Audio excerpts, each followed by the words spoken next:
pay very close attention, like what's going on different online forums. As a kid, I actually spent 5 years learning how to walk again and how to like reuse my motor skills, like learning to walk, learning to run, learning to jump. And in that time period, I became space obsessed, and they were photographing the planet in 3D. I thought that was really cool. Project that tied me most to space was leading a student satellite project, which was my heart and soul. It is funny because I'm going to launch before the satellite. Yeah, so I look forward to seeing it come after me, I guess. Looking back historically at how we all came together, we had this polar connection. We all have a connection to an archipelago of islands that is set in the Arctic Ocean called Svalbard. I spent quite some time on Svalbard, the northernmost city or town one can live in and work from. Every crew have a certain connection to Svalbard. Yannicka currently lives there. Chun has been there. Rabia and Chun have both joined me on expeditions there. So we kind of have this connective tissue, if you like. But it so happens that we're all bringing things into this mission that are critical. We will be doing something that is quintessential to humans, and that is seeing things with our own eyes. Yeah, the FRAM2 mission is like my baby. I planned and designed everything. I make a proposal. I think this is one of my life goals. Such a talented and unique crew. And right now, our recovery ship Shannon is on station, standing by to recover Dragon. And Dragon is on an ascending track on its way to rendezvous with Shannon right now. And we are getting ready to, on the recovery ship, here for in a minute, but on your screen is actually the Dragon tracker, and you can actually see where the FRAM2 crew is right now, getting ready to splash down in the Pacific Ocean this morning. So we are getting ready on the recovery ship today. Is Marissa, SpaceX's senior medical research engineer. She's preparing to receive, she is actually there. You can see her on the right hand of your screen on the recovery ship. This is really awesome views thanks to Starlink. Marissa, welcome. Thanks for joining us today. Now, you joined us absolutely. Great to be here. You joined us a few days ago to talk about some research that the crew had planned. Now, what research were they able to complete on their mission? Yeah, the crew's been extremely busy up there. They have accomplished all of their objectives, which is fantastic. What I was probably most excited about was the very first X-ray in space. The crew decided to pay homage to the very first X-ray ever taken, which was of a hand with a ring on it.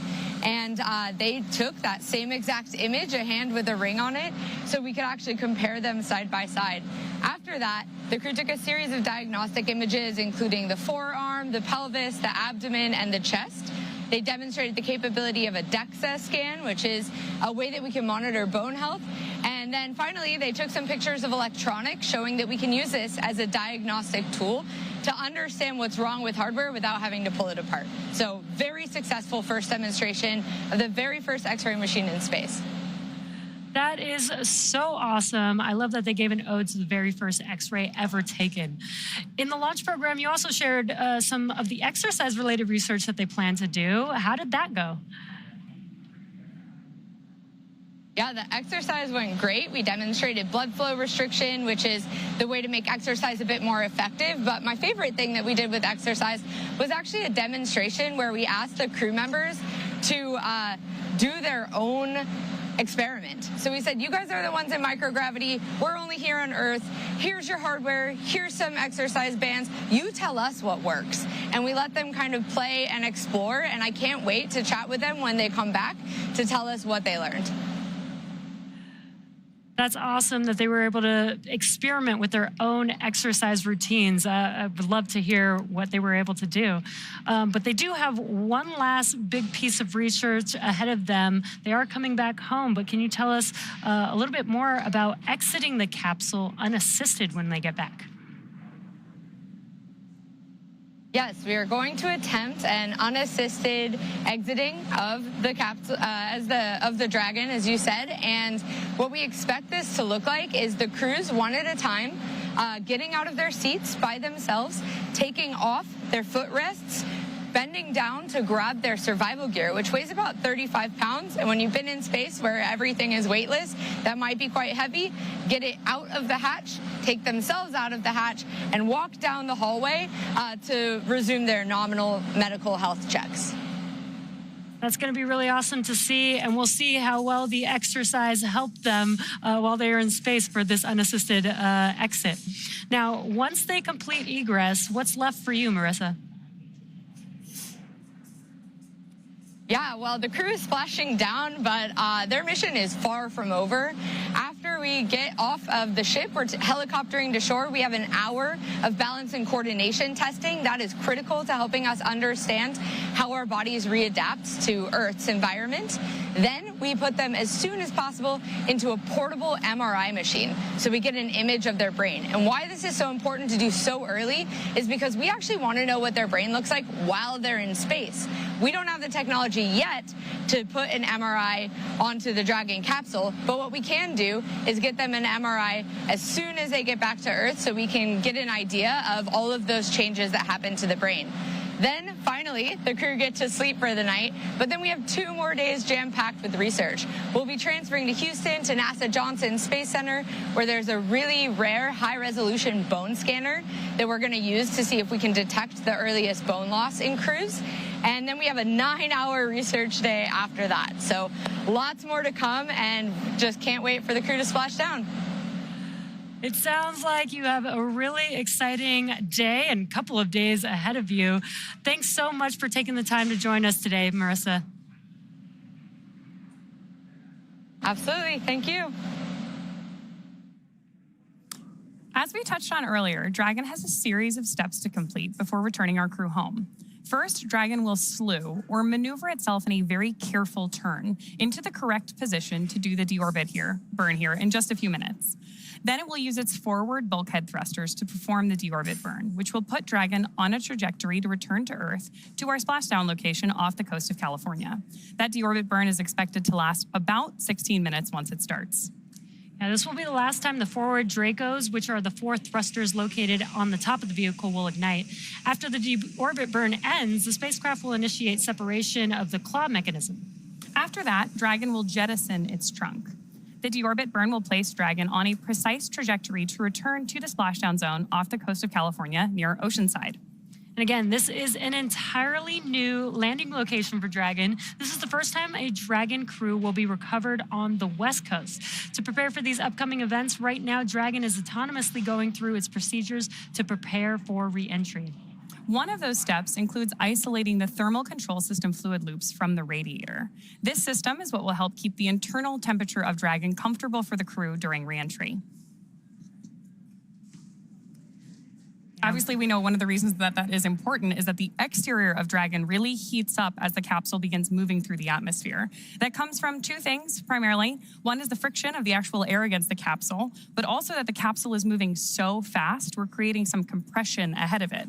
So the heat shield both keeps the crew comfortable and also manages our aerodynamic approach. There's a lot of dynamic events coming up.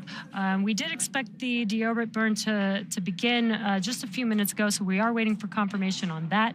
But we did already complete 2 phasing burns so far for their return back home. We've had some intermittent views here of the crew, which is looking great as they're preparing for that approach. Of course, at this point, weather is green, and we have our recovery team stationed out in the ocean, which is where Marissa was joining us. So we see it's a sunny day out on the ocean. We did get confirmation that the deorbit burn did begin. This burn is expected to last approximately 16 minutes. Dragon has not yet entered Earth's atmosphere just yet. The deorbit burn is what lines the vehicle up, enters it into the atmosphere, and puts it on that final trajectory to that new landing site in California. Right now, the crew are using their screens, which we had a view of just a couple of minutes ago, to keep tabs on that burn duration, Draco thruster firings, and trajectory details like entry angle, perigee, velocity, and how much time remains until the deorbit burn termination. Dragon is flying itself, so all the crew has to do is stay strapped into their seats and keep an eye on things. And after the deorbit burn ends, the spacecraft will initiate separation of the claw mechanism, which will terminate data, power, and fluid connections between the spacecraft and the trunk. And then after that, Dragon can jettison its trunk, which is the cylindrical, unpressurized part of the spacecraft that contains the solar cells that power Dragon on its mission in low Earth orbit. The trunk is currently connected to the aft or bottom section of the Dragon spacecraft, where that heat shield is located. So in order to expose the heat shield and get the vehicle ready for atmospheric reentry, we'll jettison or kind of kick off the trunk. Claw separation and trunk separation will happen quite quickly after the deorbit burn ends, just about a minute apart from one another. Now, since 2019, Dragon recoveries have primarily occurred off the coast of Florida, but starting with FRAM2, recovery operations will move back to the West Coast to support Dragon splashdowns off the coast of Southern California. This will ensure that Dragon's trunk, when jettisoned, will re-enter over the Pacific Ocean. Now, SpaceX engineers did some tremendous work to adjust for this, which included changing how Dragon maneuvers before deorbiting and updating the timing of when the trunk separates from the spacecraft. On previous Dragon missions that returned to Florida, the first step in the process involved Dragon performing a slew to maneuver itself sideways. The claw, which provides data, electrical, and fluid connections between Dragon and the trunk, would then disconnect, and the trunk would be separated, exposing Dragon's heat shield for reentry. Dragon then slewed to its deorbit attitude, with its nose pointing in the direction of travel in preparation for the deorbit burn, using the 4 forward bulkhead Draco thrusters, which you've got a good view of the configuration of Dragon on your screen right there. Then after the deorbit burn, Dragon would close its nose cone and maneuver it into a heat shield first position, or the reentry attitude. Dragon then re-entered the atmosphere, deployed its parachutes, and splashed down at the selected site. But now, Dragon will perform the deorbit burn while the trunk is still attached, ensuring its disposal over the open ocean on the same trajectory Dragon is traveling. Starting with FRAM2, today, Dragon will first slew to the deorbit attitude with the nose pointed in the direction of travel. Dragon will use its forward bulkhead thrusters to perform the deorbit burn, which will last about 16 minutes, as we've been mentioning. And then the deorbit burn is what will line Dragon up for re-entry into Earth's atmosphere. Then after the deorbit burn, Dragon will disconnect from the trunk. The trunk will be jettisoned while Dragon's nose is pointed toward where we're going. This ensures that the trunk will move away from Dragon, trailing behind it. And that, of course, means that the trunk will be moving slower than Dragon and won't recontact with the capsule after separation. After that, the nose cone will cover the forward bulkhead thrusters and the cupola observation window that's been giving us those great views we've been seeing on X, helping to protect the crew during re-entry. Once the nose cone is closed, Dragon will slew or maneuver to that re-entry attitude like we've described a couple of times here, heat shield first. And during re-entry, we will have an expected loss of communications with Dragon for about 6 minutes as Dragon passes back into the Earth's atmosphere. Nitrox is used to cool the cabin and the spacesuits to keep the crew comfortable during re-entry, which is the same type of breathable gas sometimes used in scuba diving. Now, we are expected to regain communication around 9:12 a.m. Pacific time, although the timing isn't exact. After we regain communication with Dragon, about 3 minutes will pass before the drogue parachutes deploy. These are the 2 smaller parachutes that are designed to stabilize Dragon and slow it down before the release of the main parachutes. Then less than a minute after the drogue parachutes deploy, we'll release the 4 main parachutes. These are the big orange and white parachutes that I'm sure you've seen on previous splashdown broadcasts that further slow down the spacecraft. Over the course of 3 minutes, the drogues and the mains work together to bring the vehicle velocity from 350 miles per hour down to just about 15 miles per hour. Yeah, very fast slowdown. Now, as we mentioned a few minutes ago, the crew is going to be heading today to near Oceanside off the coast of California. And there you can see on your screen. There are 3 sites supported by SpaceX located off the coast of Southern California, including Los Angeles, Oceanside, and San Diego. Spreading the supported sites across multiple locations helps to maximize the return opportunities for FRAM2 and future Dragon missions, lowering the chance we'll have to wave off due to bad weather. Now, in a wave-off scenario, Dragon would remain in orbit until the next landing attempt. SpaceX selected primary and alternate splashdown locations, working with a lot of different variables, including what landing sites are available and have favorable weather. Dragon has the ability to execute a unique series of orbit lowering maneuvers using those Draco thrusters to line up the ground track for each primary location, and then maintain the capability to change to alternate sites in free flight as weather constraints dictate. But as we've heard today, weather is green for that Oceanside landing. At certain milestones during the mission, the SpaceX team evaluates the forecasted weather conditions at the primary and alternate splashdown sites to make that go, no-go call for splashdown and recovery. For return, the teams constantly monitor weather at each site. Some of the obvious no-go conditions are rain or chance of lightning in the recovery zone, both for the safety of the crew inside the spacecraft, but also the recovery teams that are on the water. The SpaceX team also looks for wind speeds less than 15 feet per second or about 10 miles per hour and relatively calm seas so that we can safely execute recovery operations, which includes landing a helicopter on the recovery ship to fly the crew back to land, which we saw Marissa standing on. Yeah, that's awesome. For these operations, SpaceX closely coordinates with the United States Coast Guard to establish a safety zone to ensure both public safety and the safety of those involved in the recovery operations, as well as, of course, the crew on board in the returning spacecraft. Multiple notices are issued to mariners in advance of and during recovery operations, and Coast Guard patrol boats are deployed to discourage boaters from entering the splashdown zones. We, of course, do want to stress to the public the need to respect that safety zone today. Recovering a spacecraft from the water is a hazardous operation, and any boats interfering increase risk to the astronauts in the spacecraft, the teams working to recover them from the water, and the safety of those that come too close. So for the safety of the crew and your safety, we recommend you sit back and watch as we'll be bringing you updates of our astronauts coming home right here. Now, when Dragon does re-enter the atmosphere, a sonic boom or a brief thunder-like noise may be heard as the spacecraft travels faster than the speed of sound. As a fast-moving object travels through the air, it pushes the air aside and creates a wave of pressure. Now, generally, the only impact to those in the surrounding area of a sonic boom is the brief noise. They're always really exciting, though, and sonic booms in spaceflight have typically been only experienced by observers on Earth when encountering vehicles designed to be reused, like SpaceX Falcon family of rockets. And when the first stage booster of a Falcon rocket returns for landing, its size and speed generate multiple sonic booms heard on the ground as a double clap of thunder. Similar sonic booms were heard during the return and landing of NASA's Space Shuttle.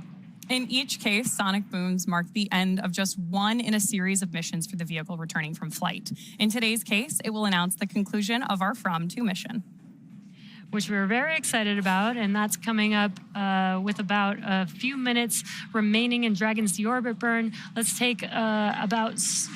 talk about some of our first Promenade explorers achieved while in space. We heard some great stuff from Marissa already. Mm-hmm. I think the thing that's the most exciting to me, though, is that this is the first human spaceflight over the Earth's polar regions. With the exception of the Apollo lunar missions, the North and South poles have not been fully visible to astronauts in space. Yeah, it's unbelievable that we've, launched so many crew members out into space, and this is the first time that this has ever happened. So we're still making history with all these different kinds of missions, which is really cool. There's a lot of progress to be made in space, and during the mission, the crew conducted 22 different research projects. Yeah, I think one of my favorites, actually I had a couple favorites. It's hard to choose. The first X-ray in space, one of the most common tools which is used in ERs here on Earth, help diagnose health concerns, but they can also measure bone density, non-destructive hardware imaging to see why something is broken. I think that is so cool that they did pay homage to the original, very first X-ray there. You can see the comparison on your screen. And it's amazing to think that the distance between those two images is about 130 years. Oh, wow. That is pretty incredible. And you can see the progress just in that, just in those two images. They also performed the first exercise in Dragon, which I thought was cool. Loved hearing about that, yeah. On the International Space Station, they do exercise all the time. It's really important for the astronauts in space, especially for long-duration missions, to make sure that they're keeping their muscles strong as we don't have the gravity that we have here on Earth out in space.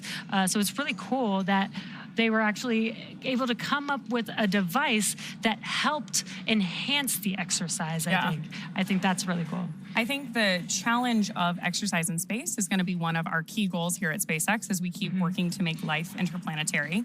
So, of course, one of the experiments on board tested those blood flow restrictions to see if we could generate more strenuous exercise with less space and in less time, given the Dragon is a capsule designed for 4 people in this case, but can actually fly up to 7. And I also love that we get to see what the crew came up with their own kind of self-experiment, saying what can you do in this space, what makes sense, and what seems worth doing. Yeah, I'm really curious to hear, you know, maybe I wonder if it was the same exercises. Did they do team exercises, or did they have their own individual ones that worked specifically for each person, since everybody's a little bit different? Yeah, I'm looking forward to hearing the findings on this one for sure. Yeah. The next one, though, that I'm also excited to hear about is growing oyster mushrooms in space. This is the first time oyster mushrooms have been grown, but there is certainly an optimism here that mushrooms will be a perfect type of space crop. In some cases, they can double in growth every day, helping astronauts to meet their nutritional needs on long-duration space missions like those to Mars. Yeah, with all that working out that they're going to be doing in space, they're definitely going to need some food to keep them energized. In addition to the medical research, the crew teamed up with amateur radio on the International Space Station to host FRAM2, Ham, a polar history-focused competition for the ham radio community.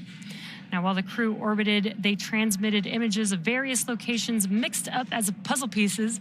Participants from around the globe assembled the pieces to identify the location and uncover its significance to polar history. There has been a huge emphasis on polar history for this entire mission, which is certainly not surprising given that video we saw of the crew earlier and all of their connections to Svalbard. But I'm excited to see which student teams fared the best in that ham radio competition for sure. Yeah, I love that they came up with this idea to do this while they were out in space. I think that's so cool. In addition, the crew brought significant artifacts from history with them to space, including a piece of the original FRAM ship deck on loan from the FRAM Museum in Norway, a historical medal from the collection of the German Museum of Technology in Berlin, and the Stephen Hawking Medal for Science Communication from the Starmus Festival, which recognizes the work of those helping to promote public awareness of science. Now, I think that is pretty unbelievable, knowing how long ago that mission was, and to bring it full circle or full orbit, to bring a piece with them on this mission. I think that is so cool. Amazing. The crew experienced about 15 to 16 orbits every day with an orbital period of about 95 minutes, which means that our crew saw approximately 15 sunrises and sunsets per day on this mission, which is a little different than your usual Arctic experience. Right, and also a little bit different than the equatorial orbits, which are just a little bit faster than that. So I thought that was interesting that it was just a little bit longer for the orbit going in the polar direction. Yeah, absolutely. Now, the 16 Draco thrusters used to orient the spacecraft during the mission, including apogee, perigee maneuvers, orbit adjustment, and attitude control. There's a lot of thrusters on the Dragon vehicle that are, help them throughout the mission, but especially for them coming home, helping orient the vehicle in the directions that we need for jettisoning the trunk, as well as orienting towards the re-entry zone when they come back down to Earth. Yeah, absolutely. And of course, Dragon is doing all of this autonomously. Mm-hmm. We know that our crew is strapped in and keeping an eye on things, but Dragon really does fly itself. Each of those Draco thrusters produces 90 pounds of force in the vacuum of space, which is, if you've been following along with prior webcasts, not nearly as powerful as the MVAC engine on board stage 2, but they're doing really different things. The Draco thrusters are doing these fine-tuned kind of attitude adjustment maneuvers and obviously our deorbit burn, while the MVAC is usually what injects our payload or our astronauts into their intended orbit. Yeah, the engines on the rocket help get them. Dragon SpaceX, deorbit burn complete. Performance nominal. Trunk separation sequence initiated.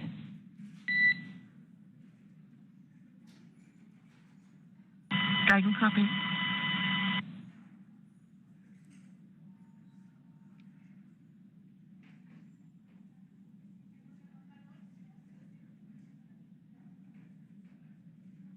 And we did hear just confirmation of that deorbit burn completing.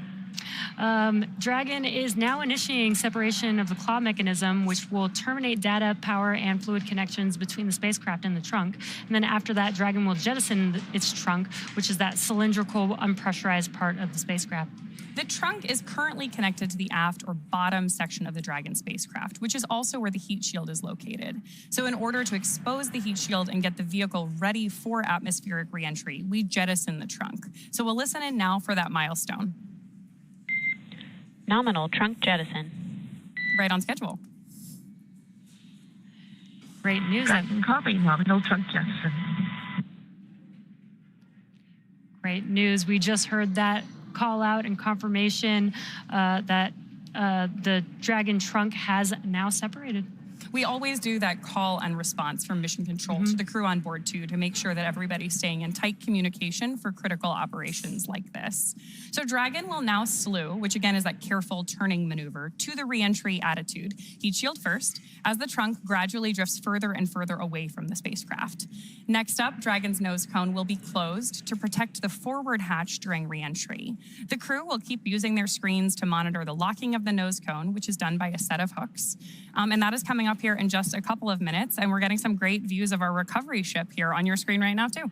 And we've been talking about weather. Weather looks excellent there in the recovery zone.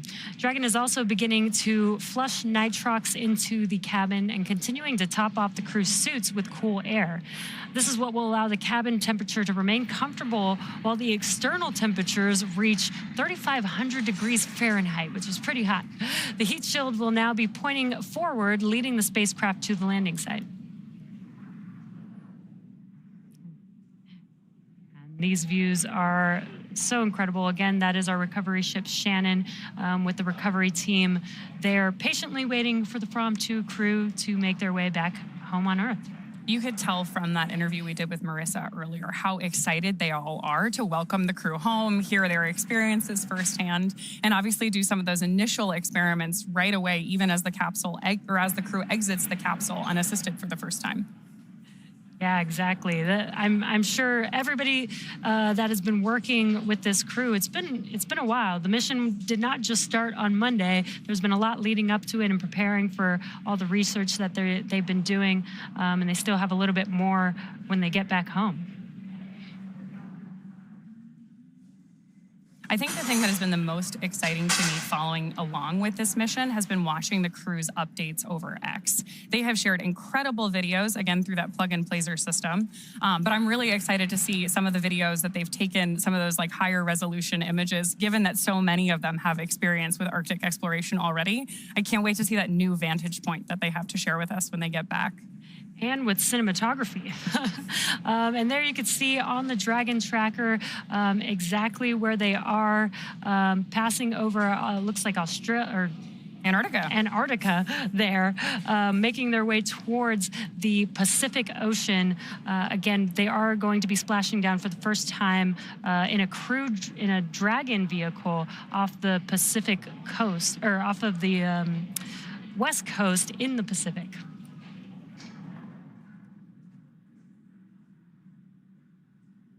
And I love that we have some daytime views, because this looks amazing. I can't wait to see what Dragon looks like when it's coming through, back through the atmosphere and landing in a beautiful morning here in Southern California.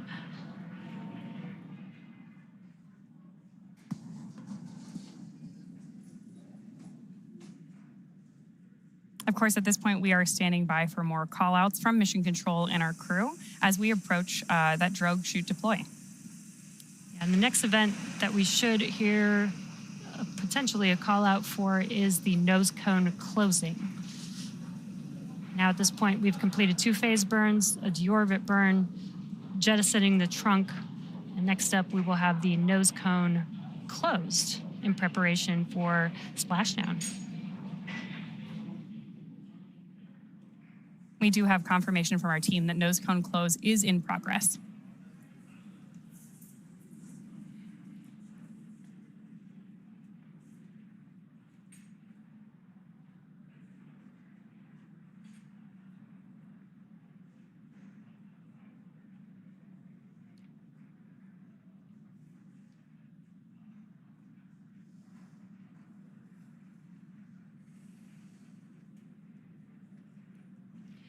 If you're just now joining us, you are tuning into the FRAM2 mission, preparing for the FRAM2 crew to splash down for the first time in a Dragon vehicle on the West Coast in the Pacific Ocean. So if you've seen a splashdown before, typically it's potentially in the Gulf of Mexico or on the Atlantic side of the Florida Panhandle. But today we have the FRAM2 crew splashing down in the Pacific Ocean. That's the view that you got there on your screen. All of SpaceX's recovery ships have been carefully tailored to our fleet of vehicle operations. So the one on your screen has been specifically designed to recover capsules from the water. Water entry helps us in a lot of different ways as we prepare for that splashdown. And this is a ship called Shannon, which is one of our key ascent milestones for our Dragon astronauts. So it's kind of a cool toast to the way all these vehicles are working together in any given operation and all the way around the Earth. And what you're seeing on your screen is a view of Mission Control here in Hawthorne, California. We've got a crew of engineers monitoring Dragon. They've been monitoring Dragon from the beginning of their mission all the way to splashdown, and they are also patiently waiting for the crew to make their way back home. Speaking of the beginning, here in Hawthorne, California, right behind us over here is actually the first Dragon that ever orbited the Earth. So it's wild to think that we've gone all the way from the first Dragon ever to this first polar orbiting mission with the FRAM2 crew today. Yeah, we've definitely come a very long way with the advancements, especially in reusability, which I think is incredible. Dragon was designed from the very beginning to carry people, even though our first mission was only a cargo mission. And it's really been interesting to see Dragon's progress, both as the first private vehicle to dock with the International Space Station, first all-civilian crew. Now, of course, we've done several other missions to the ISS, both for private customers as well as for NASA astronauts. And then our free-flyer missions like FRAM2 today. Yeah, and you mentioned designed from the beginning to fly people. The Dragon that you were mentioning behind us actually does have windows on it. Yeah. The windows are a little bit different. We have increased the size so that the crew can get a very nice view. And we did get some really cool video clips of the crew looking out the window and showing us some really awesome views from their vantage point while they were in orbit. I also have a quick correction to what I said earlier. Shannon, the recovery vessel is named after Shannon Walker, not the recovery location. But it's cool. We're still connected to lots of different historical milestones within the space community. Of course, right now we are standing by for confirmation that nose cone closure is complete. That's one of our next critical milestones to protect their crew as we prepare for that full re-entry and splashdown.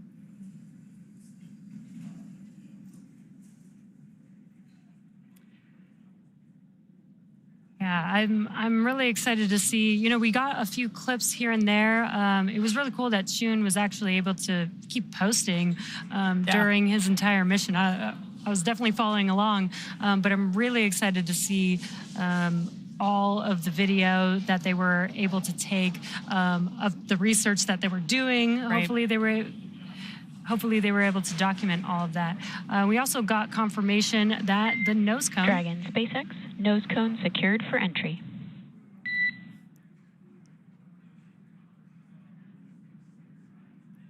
SpaceX Dragon, copy. There we've got that confirmation of closure. That's great. Perfect timing. Next up, we'll be entering a communications blackout, which you mentioned earlier. This is going to last about 6 minutes. Now, that should begin in about 18 minutes from now. Just in case you are just joining us, on Monday, March 31st at 9:46 p.m. Eastern, Falcon 9 launched FRAM2 to a polar orbit from Launch Complex 39A at NASA's Kennedy Space Center in Florida, flying over Miami as well as Cuba and Panama and just west of Ecuador and Peru on their ascent to space. In fact, the crew had a great time flying over LC-39A on flight day 3. Let's take a look. I can see our launch pad from here. Oh. Do you see it? Yeah, Key West. Yeah, but see our launch pad, Chun. Okay, so a little video of how do you see our launch pad? Yes, yes. You know the big exercise devices on the ISS? We're interested in very likely. This is our launch pad. Oh my God.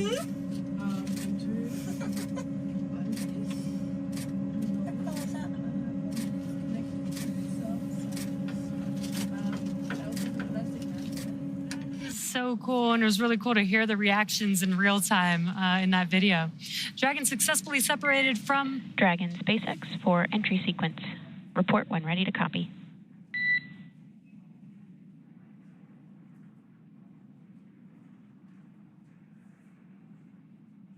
SpaceX Dragon, go ahead. Okay, Yannicka, I've got a COM blackout start time of 1606, COM blackout end time of 1613. How copy?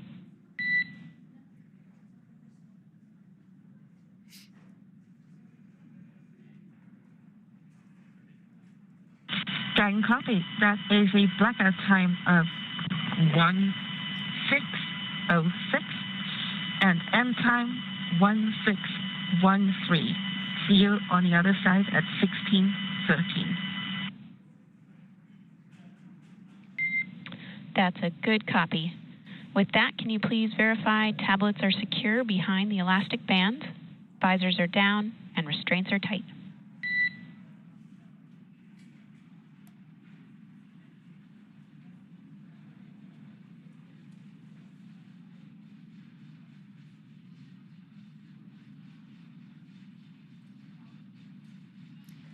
Now, we just heard that call out that we are expecting to have that blackout period that's going to last about 6 minutes at 9:06 p.m. Pacific time.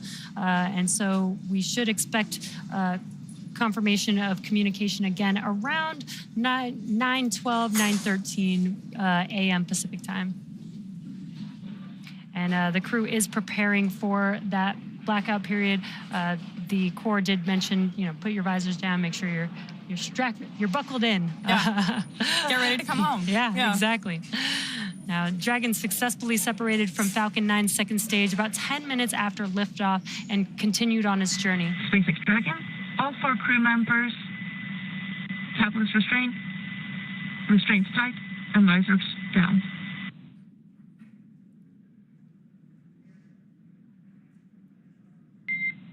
SpaceX copies.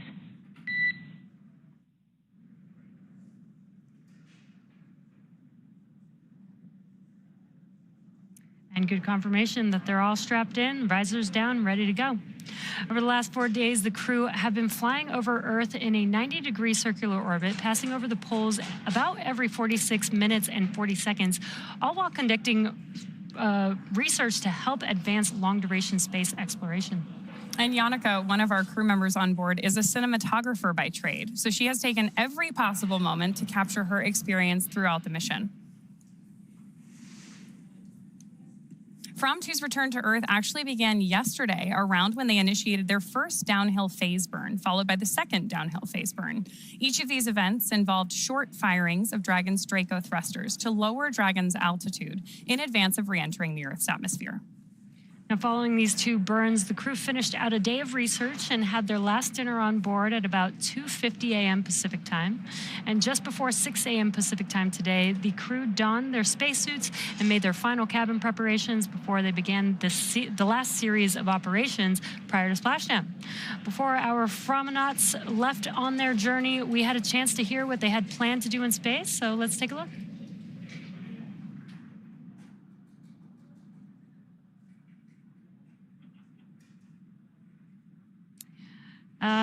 And actually, sounds like we don't have views of that, but we did hear all about the stuff from Marissa of all the research that they were able to do throughout their mission. Yeah, a lot of historic firsts on this one. We heard about the first X-ray taken in space, first oyster mushrooms grown in space, crew-driven experimentation with exercise on board Dragon for the first time.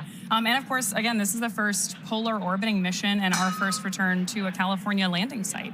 So lots of progress being made on each of these missions. Every day we're learning something new, which is pretty cool. Yeah, you mentioned a lot of firsts. After Dragon has re-entered the Earth's atmosphere, a series of parachutes will deploy, and that'll slow down the spacecraft's final descent. Now, first will be the 2 drogue chutes, followed by the 4 main chutes to guide Dragon to its first contact with Earth since launching on March 31st. Dragon will automatically deploy these parachutes when different pressure and positioning sensors on the spacecraft detect that they're at the right speed and altitude. Now, as a reminder, we won't have the same ground station coverage on the West Coast that we have on the East Coast, so don't expect to have all of the same views of Dragon during re-entry and landing that we're used to, but we will still have some, including great drone footage from the recovery vessel. And we will also have telemetry and other data and should be able to bring you updates throughout. Now, during re-entry, Earth's atmosphere does most of the work slowing the vehicle down from an orbital velocity of approximately 17,500 miles per hour.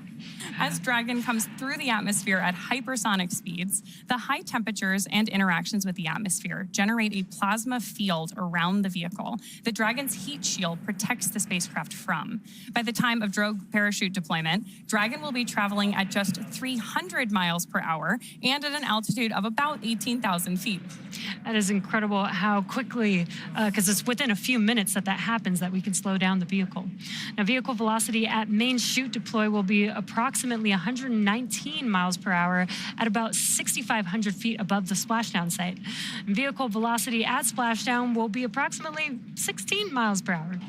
Pretty slow and steady. Yeah, wild to go from 17,500 to 16. Yeah. Of course, the crew experiences a lot of different things on return, but the highest G load that they will experience during re-entry is approximately 3 to 5 Gs, which is basically the same you feel on a really good roller coaster. During their 4 days in space, where the Gs were 0, the crew got to enjoy some amazing views from Dragon's cupola, which is the largest window ever flown in space. So here's a look at the engineering that went into creating that for our crew. When we started thinking about the cupola, it's more than just another window in space. It's an extension of the Dragon spacecraft. So when we got into concepting, it has to have the same feel and aura of the actual Dragon spacecraft. When you are go to open the forward hatch for cupola use, and please enjoy the best view off the planet. When the forward hatch first opens, you can look up and you see immediately that there's a large window up there with the 4 Draco shields protecting the bubbles from the Draco pulses. If you look at the videos from Inspiration 4, you can see their jaws all drop just looking out the forward hatch, not even being in the cupola. The most notable thing to me is that it looks so simple on the outside, but the deeper you go, the more you uncover more complexities within it. There's 3 different bubbles that make up the cupola. The exterior-most bubble is our thermal bubble, which is designed to protect from micrometeorite debris that we could experience on orbit. The center bubble is the pressure pane, which holds in all the pressure. And the innermost pane is our scratch pane, designed to protect from anything that the crew inside might be doing. It's actually made from acrylic and polycarbonate layers, but you also have technologies that are in, say, fighter aircraft that are applied to the cupola. We have a coating called indium tenoxide, which keeps the temperatures down on the inside of the cupola space. All these aspects are tested on the ground and made sure that we operate safely and that we know that when the astronauts are going up there that they have a great time. What makes this the largest window in orbit? It's just the overall size of it. I feel like it's just so immersive, like you're inside of the bubble and you're looking out and space is literally all around you. I think the experience of having the cupola on Dragon makes it such that Dragon is the experience. Even when we fly our short duration missions to the ISS feels like the destination and the experience, whereas having the cupola on Dragon really makes Dragon and being inside the cupola the destination. When you get into the cupola, it feels almost like you're on a spacewalk. The Earth all around you, the stars, sunrise, sunset, getting up in there and looking out is a one-of-a-kind experience.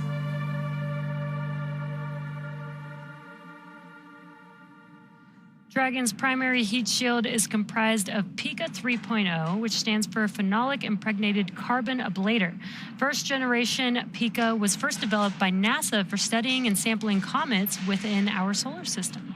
SpaceX then partnered with NASA to develop Pika X, which was the second-gen product used on all Dragon 1 CRS missions that successfully resupplied the space station on 20 different flights.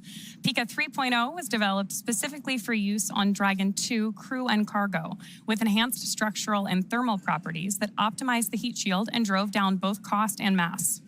The remainder of the Dragon spacecraft is composed primarily of a SpaceX proprietary ablative material.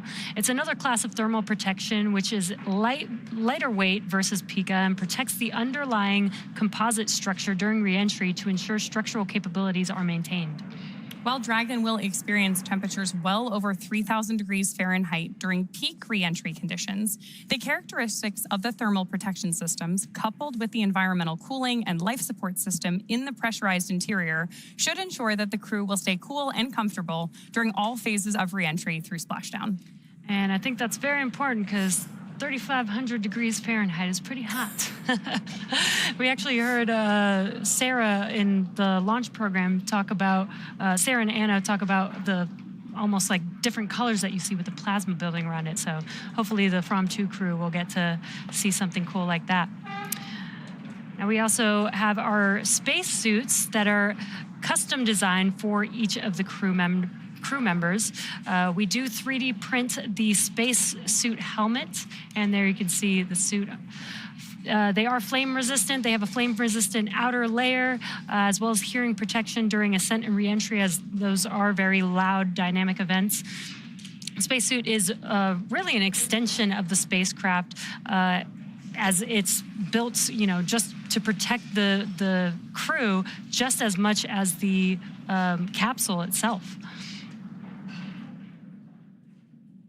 We obviously heard call-outs earlier that our crew was preparing by pulling their visors down. They really do that full suit up for any dynamic phase of flight. So for our FRAM2 crew, that has been both launch and our re-entry going on today. So right now, of course, Dragon is decreasing in its altitude as it gets closer and closer to the Pacific Ocean. But deorbit did not begin today. It actually began with 2 phasing burns, the first of which was on Friday. Yeah. We've got a great view on your screen right now of where Dragon is on its trajectory right there off the coast of California. Yeah, they're getting very, very close, just a few minutes away from splashdown, really. And you can, of course, continue to follow the crew's progress with that trajectory in the upper right-hand corner of your screen. Once we reach about 100 kilometers in altitude, we will begin our entry interface, and the crew and both the capsule will begin to feel the effects of Earth's atmosphere, which are primarily lift and drag. We'll also begin flushing the nitrox into the cabin, like you mentioned earlier, topping off the suits to keep our astronauts cool. And of course, our heat shield at that point is pointing forward towards our landing site. And we are expecting that blackout period to come up here to start in about a minute or so. And actually, it sounds like we got confirmation that we are currently in the blackout period. This is going to last about 6 minutes. Again, the reason why this is happening is because the vehicle has plasma building up all around it, which prevents us from having comms with the vehicle. But it only lasts about 6 minutes as the vehicle is re-entering the Earth's atmosphere. Once we get back into the atmosphere, that plasma clears up, and it won't be so hot anymore.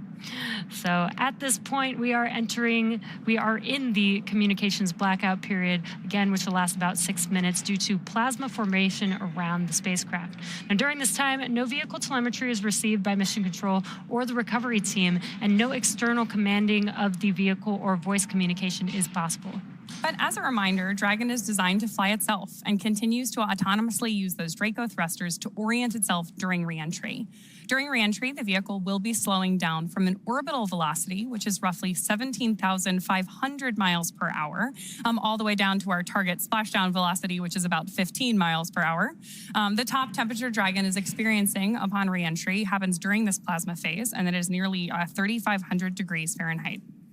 Our FRAM2 astronauts returning home are Mission Commander Chun Wang, Vehicle Commander Jannica Mikkelsen, Mission Specialist and Medical Officer Eric Phillips, and Mission Pilot Rabia Roga. Just in case you are just joining us, we are wrapping up a mission that began on Monday, March 31st at 9:46 p.m. Eastern Time when Falcon 9 launched our FRAM2 crew to a polar orbit from NASA Launch Complex 39A from Kennedy Space Center in Florida. Dragon successfully separated from Falcon 9's second stage about 10 minutes after liftoff and continued on its planned polar journey. Since then, the crew has been flying over Earth's polar regions while conducting loads of research to help advance long-duration space exploration and our understanding of human health in space. And they have been uploading some great updates and visuals from space, like the clips we were showing earlier and like the clips that Mission Commander Chun Wang has been posting on X. We have also seen some incredible views from Dragon's onboard cameras, like this one from the vantage point looking at the cupola from outside of the spacecraft.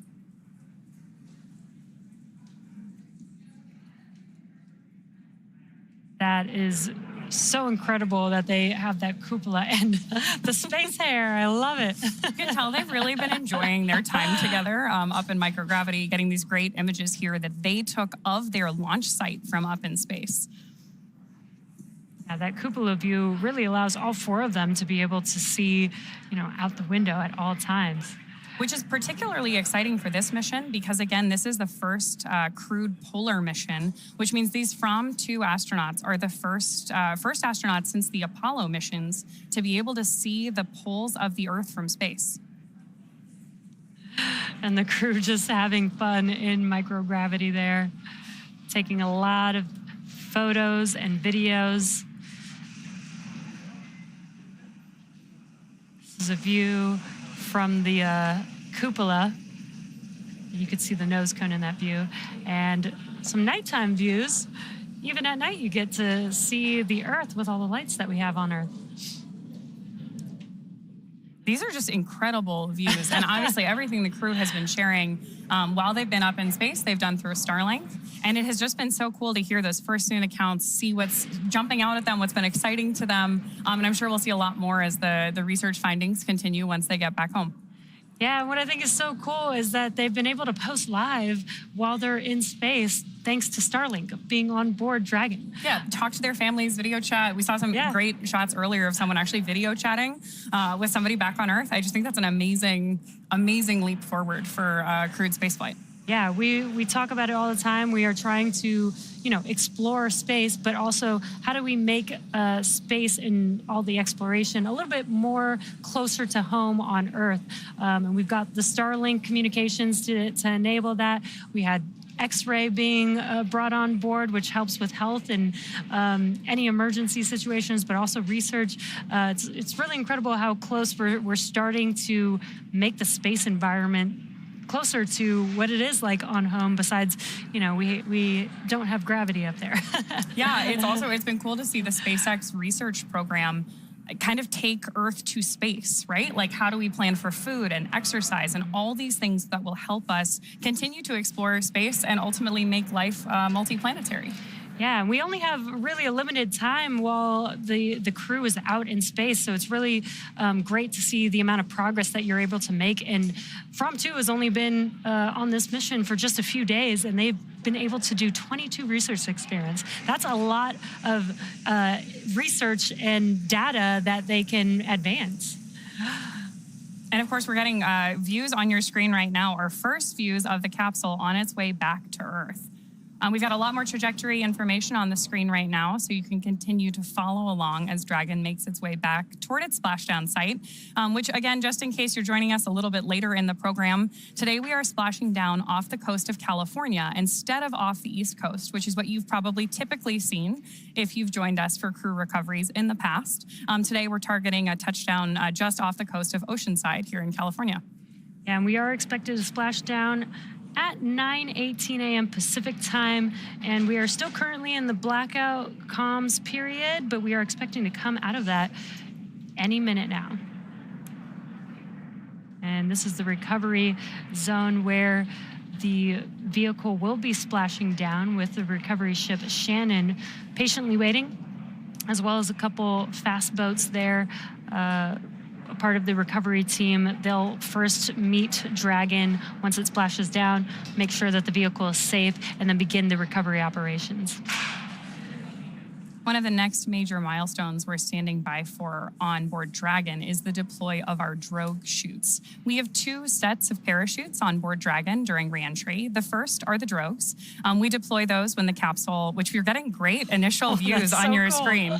You said it earlier, but the fact that we've got these daytime views is great.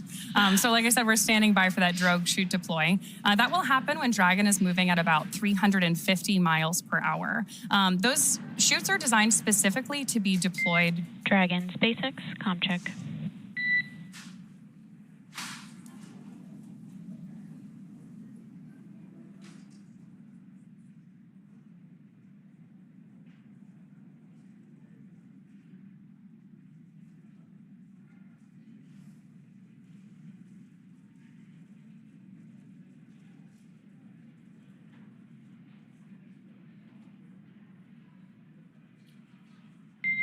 Dragon SpaceX, comm check.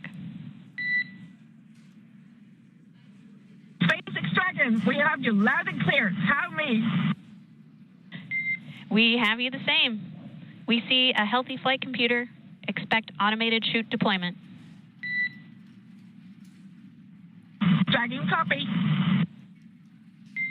A GPS has converged. Expect nominal altitude for drogue chute deploy. Dragon copy. Awesome. As you heard there, we have confirmation that we have come out of the blackout period and established comms back with the FRAM2 crew as they're making their way back down to Earth, and we are expecting those drogue parachutes to deploy here. Sounds like it's on time and at the expected altitude in just about a minute or so. Yeah, which is all great news. We heard a lot of good confirmation from Mission Control back to Dragon. So again, those drogue chutes are special in that they are smaller and lighter than our main. Brace for drogues. Good. Copy, brace for drogues. You can see on your screen that the seats are rotating in preparation for splashdown, and the crew is bracing for the drogue parachutes. They're going to feel maybe a little bit of a jolt as the vehicle is going to slow down very quickly. And this is such an incredible view that we're seeing of Dragon because of the daytime views that we're getting here. This looks amazing.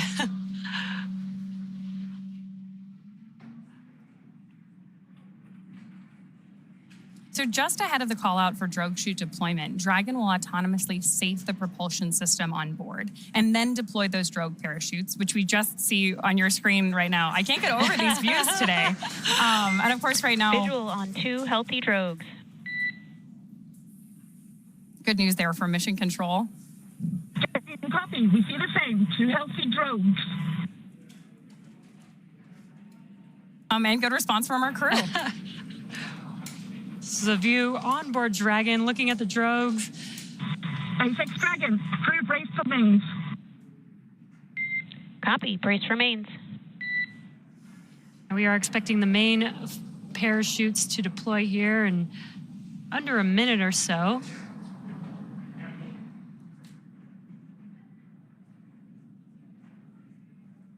So wow. Yeah, those are amazing. Right now, those drogue chutes are doing that initial slowdown, and it looks like we're getting views here of main parachute deploy. We see visual on 4 healthy mains. SpaceX Dragon, we see the same. 4 healthy mains. And you can see that the main parachutes have deployed. They are expanding. Once they're fully expanded, they are going to slow the vehicle down all the way to about 16 miles per hour, right in time for splashing down into the Pacific Ocean today. Right now, Dragon has saved all propulsion systems on board. 1,000. Copy, 1,000 meters.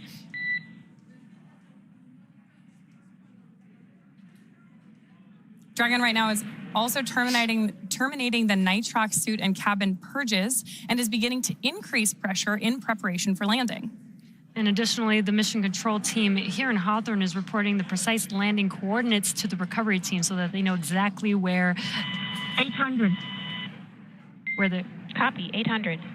Exactly where they're expected to touch down. And you are hearing those call-outs. We are confirming the altitude as the vehicle makes its way back down to Earth. And of course, now that we've had confirmation of both drogue and main parachute deployment with these great views of our crews inside Dragon on your screen now, our next major milestone is splashdown. Yeah, very excited with these awesome views that we're getting. 600. 600 meters. Landing in water is simpler, therefore more reliable, and it provides more margin against unlikely parachute issues. Now, we had to learn how to make Dragon waterproof, but once you do, it's rinse, review, and reuse.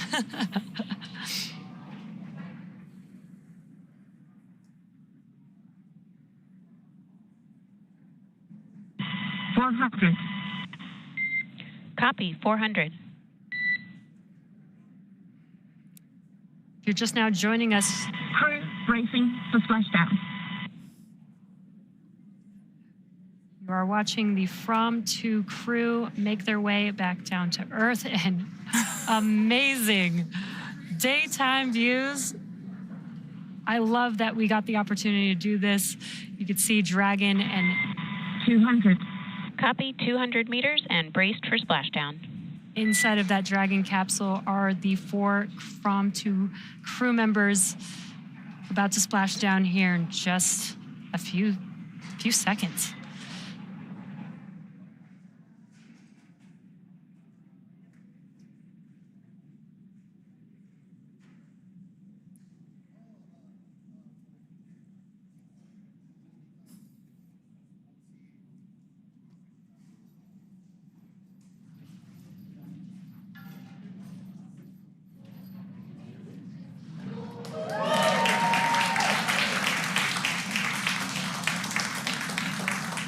Welcome home, FRAM2. We have confirmation of splashdown of the Dragon spacecraft. Dragon has returned home with the FRAM2 crew. The SpaceX recovery ship and team have been waiting for Dragon splashdown, and they will now start making their way to the splashdown location. Our teams have been ready and waiting for this return about 3 nautical miles away. So it's going to take them about 30 minutes to make their way to Dragon. That was incredible. Dragon, stable 1.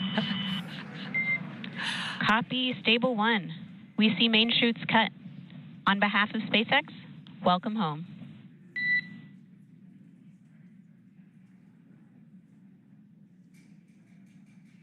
Great confirmation there from our mission control team that we've seen main chutes cut. We do that to make sure that those main parachutes, once the capsule is safely back in the water, don't pick up any wind or drag the capsule. As we have our 3 recovery vessels, the main Shannon recovery vessel and those 2 fast boats on their way out to greet our crew. System safety verifications are in progress. We'll report back when recovery personnel are en route. Copy.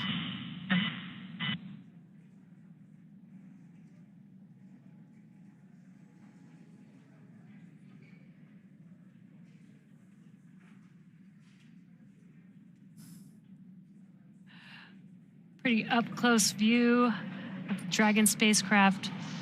The FRAM2 crew still inside. Welcome back to Chun, Yannicka, Eric, and Rabia after their few days in orbit, in polar orbit around the Earth. Very excited to have them back home. They're actually not done with their research experiments. They do have one more coming up, which will be exiting the Dragon capsule unassisted. Now, we have done this before, just not in Dragon, so this will be a great experiment to have for ending their 4-day mission in space. This crew really has contributed to a tremendous number of experiments. They did 22 while on orbit, contributing to a lot of firsts, as well as continuing some longitudinal studies that have been in work for quite some time.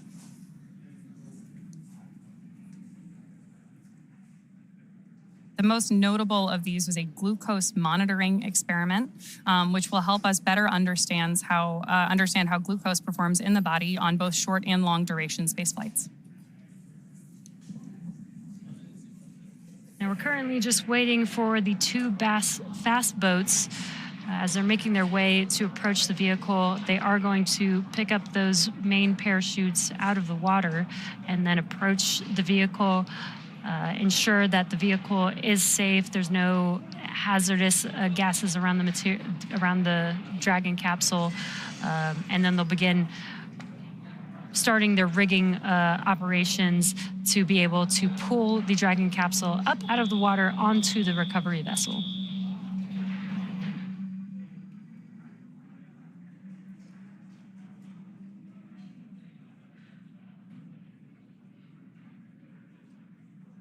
Right now, our FRAM2 astronauts are safely inside Dragon as we await for those recovery teams to arrive. Again, they have been stationed about 3 nautical miles away. And then during our final descent, our team was locking in on the precise GPS coordinates of Dragon on landing to communicate that to those recovery teams.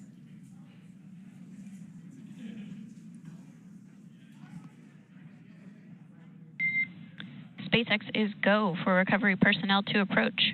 Expect personnel alongside in 1 minute. And you can see that the fast boats... copy, expecting personnel alongside in 1 minute. There you can see that the fast boats are now approaching. Hence the word fast. That was pretty quick.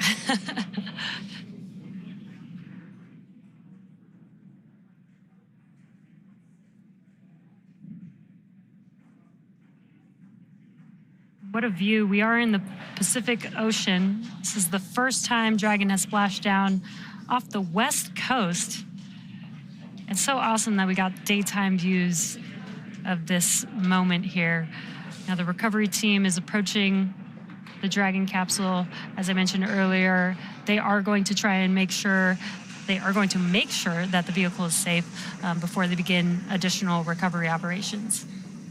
At this point, Dragon has already autonomously completed several steps to safe itself following splashdown. For those of you just joining us, our mission has gone smoothly so far. FRAM2 successfully splashed down off the coast of Oceanside, California in the Pacific Ocean at 9:19 a.m. Pacific. Dragon successfully re-entered the Earth's atmosphere, followed by deployment of its parachutes to slow the spacecraft down to a gentle splashdown. And again, we're now awaiting Dragon's recovery. Great views from this drone that's overseeing recovery operations at the moment. Upon detection of landing, Dragon automatically releases those main parachutes to prevent the wind from pulling the spacecraft. Dragon then automatically safes any pyrotechnics still present on board the vehicle and may automatically perform additional minor system reconfigurations. The astronauts remain seated in their suits at this point, but the onboard air conditioning keeps temperatures in check inside the spacecraft, and the communication systems on board remain powered so the crew can continue to communicate. SpaceX has 2 fast boats in our recovery fleet, one of which you can see just behind Dragon, and a couple others moving around at the moment, that move quickly to the splashdown point. They're being followed by Shannon, our main recovery vessel, which will move into position upwind of the spacecraft. Now, the 2 fast boats have very specific roles. The first approach is focused on immediate safety inspection of the spacecraft integrity and checking for any presence of hypergolic propellant vapors, ensuring that it is safe for Shannon to approach the Dragon spacecraft. Then once Dragon is cleared for full approach, the team begins rigging the spacecraft for water recovery by the recovery ship. The second fast boat is responsible for parachute recovery and also serves as a redundant boat to the first. And of course, if you've seen droning in and out of the frame here, a team member of ours on a jet ski also helps to gather up the now detached parachutes. It'll take a little over 10 minutes for the recovery crew to complete their safety checks, and then once they're complete, the team will begin preparing Dragon to be lifted into the recovery vessel. As part of the preparation for this lift, one member of the recovery team will climb on top of the spacecraft so that they can attach Dragon's hoist rings and connect the lifting lines. It will take us less than an hour to raise Dragon to the recovery boat and for the crew to exit the spacecraft. And again, today, they will be exiting the spacecraft unassisted. And hopefully they were able to work out a lot in the last 3 days and potentially may not see much of a difference. We do know that while you're in space and you don't have gravity, you may lose some muscle mass and some bone density, but with a short trip and being able to have the workout equipment that they had, we'll see how their exiting of the spacecraft goes unassisted today.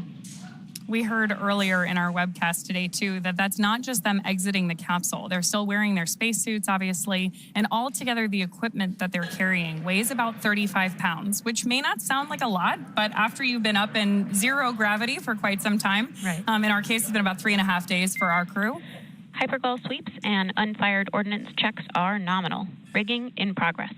Approximately 25 minutes until capsule lift. Stand by for PMC with the SpaceX flight surgeon. Dragon copy on all and standing by for PMC with flight surgeon. Good call-outs there that our first set of safety sweeps by that first fast boat are complete on board Dragon. Our recovery teams are now preparing to lower the vessel's hydraulic lift mechanism on board Shannon into the water to bring the spacecraft back up onto the ship. We have an on-deck translation system known as the nest, and that's where we'll put Dragon. Dragon will then remain in the nest during crew extraction and for the journey back into port. Dragon is currently done being inspected. We did get the go that the vehicle is safe.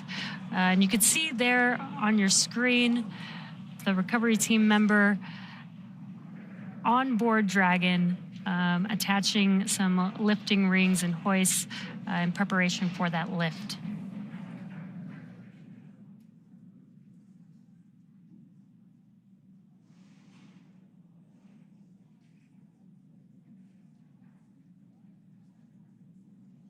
We're getting some great images of it here, but recovery is really a very dynamic set of operations with a lot of teams moving closely coordinated to make sure that we can get those astronauts and capsule safe. The next call will be from the flight surgeon on Dragon and Ground Private.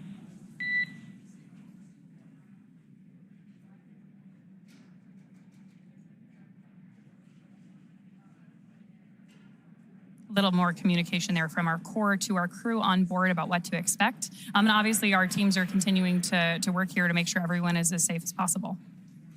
And you heard that call out that they're going to be talking on a private net. That's because they're performing medical checks with the crew to see how they're doing, how they're feeling, make sure that they're feeling okay after, again, that was a lot of dynamic events that were happening that they experienced coming back through the Earth's atmosphere. So just want to make sure that the crew is feeling okay and checking in with them.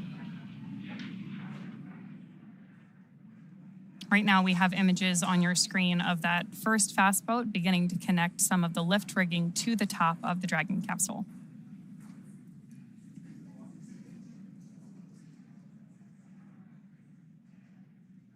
And meanwhile, our recovery vessel Shannon is preparing to receive the Dragon on board so that we can do that egress of the crew.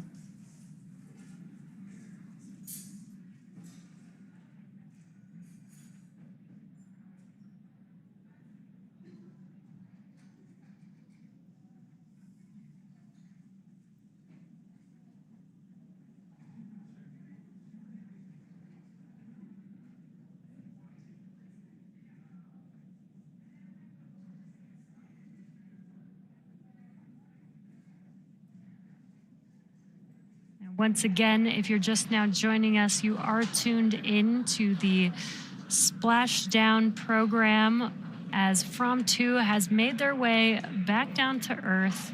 4 crew members still patiently waiting inside of the Dragon capsule that you see there on your screen. And we are currently in procedure of the recovery operations. The next milestone that we should be able to visually see will be when the Shannon recovery vessel approaches the Dragon capsule, and then we will lift the capsule up out of the water into what we call the Dragon nest on board the recovery ship.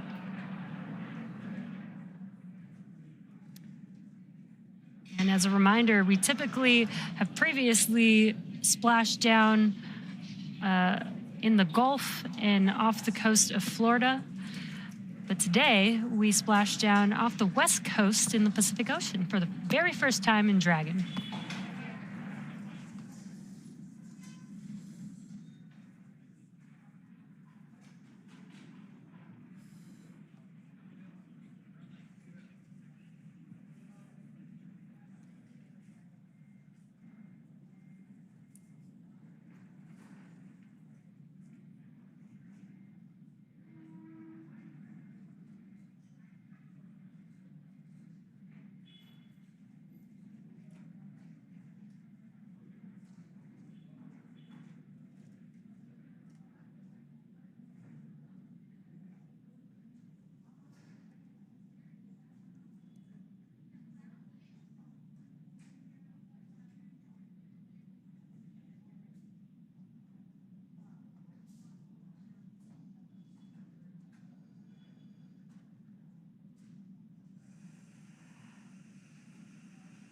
And the FRAM2 crew is still patiently waiting inside of the Dragon capsule there on your screen. We have Mission Commander Chun Wang, Vehicle Commander Yannicka Mick Nicholson, excuse me. Our mission specialist Eric Phillips and mission pilot Rabia Roga completing their 4-day mission in polar orbit. Our crew actually all met together in Svalbard, which is something that our commander, Chun Wang, shared on X while they were up in space. All of them have deep ties. Dragon SpaceX, comm check.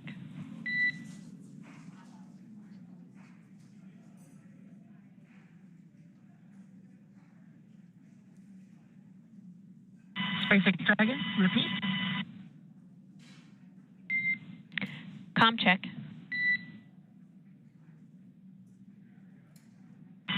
SpaceX Dragon, we have you loud and clear. Tell me. I have you loud and clear as well, and Dragon to ground is no longer private.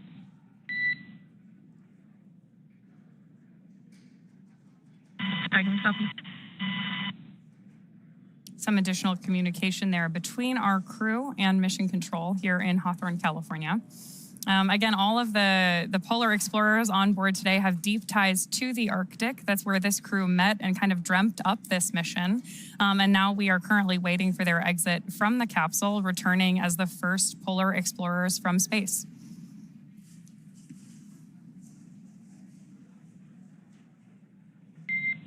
Dragon, be advised, we are transitioning our forward link. Comm will be unavailable for approximately 5 minutes.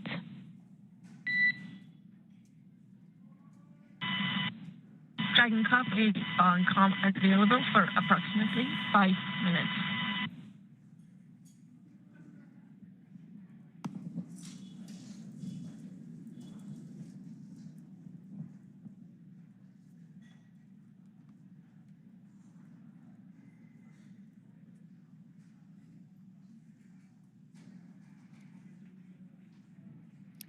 There you can see our recovery vessel Shannon and a view from on board the recovery ship. Now this is the deck that the crew will walk out onto when they first exit the vehicle. The Dragon capsule will be lifted at the end of the vehicle, or the recovery vessel there, into the Dragon nest, and then it'll translate forward. And there you can see the Dragon nest a little bit better there. It'll translate forward to that deck where the recovery team can open the hatch and allow the crew to exit the capsule.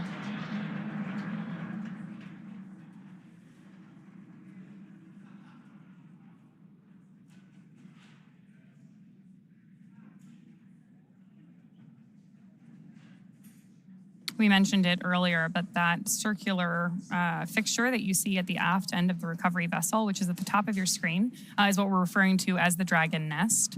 That's what we'll place Dragon into, both for crew exiting or egressing the capsule, and for transition of the spacecraft all the way back to port. That's where it will stay nested until we're ready to take it off.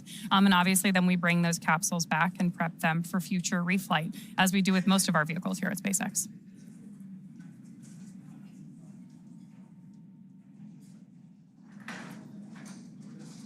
Yeah, this capsule actually flew 3 times prior to the FRAM2 crew. It supported the Crew 1 mission a few years ago, which is wild to think in the past few years that we've had so many crew missions, and now today concluding a fully commercial civilian mission. Our second, actually. Our first was onboard Inspiration 4. We've had several different free-flying missions since then. Obviously, Polaris Dawn last year, FRAM2 today. But lots of different use cases for Dragon. We see it transport NASA astronauts. Dragon SpaceX, comm check. SpaceX Dragon, we have you loud and clear. Tell me. Copy. I have you loud and clear as well. We have completed our forward link transition. Dragon, copy. good confirmation there that we're continuing that communications between Mission Control and FRAM2 on board. And again, we were just talking about the many different use cases for Dragon, whether it's flying NASA crew members to the International Space Station, these private first-of-their-kind free flyer missions, or taking cargo up to the ISS as well. Yeah, it's really cool to see kind of how this Dragon capsule has expanded through each one of the missions. Its first launch being with Crew 1 had the docking adapter on that with the ISS, and then the second flight was actually Inspiration 4 with the cupola. The third flight with Polaris Dawn with the Skywalker hardware, and then back to FRAM2 with the cupola again, with some of the coolest views. So. And again, that cupola is the large domed window on the top side of Dragon. We've had it covered in the shots that we've seen of Dragon because we closed the nose cone prior to re-entry. But that cupola is the largest window ever flown in space, which has enabled a lot of these great views for our crew and photos and videos that they've been sharing with us. Yeah, and I can't wait to see more. I know that they've been taking some really awesome video and cinematography with the experience of especially Yannicka on board. And a great view there. Dragon getting very close to being lifted onto our recovery vessel Shannon in the Pacific Ocean today.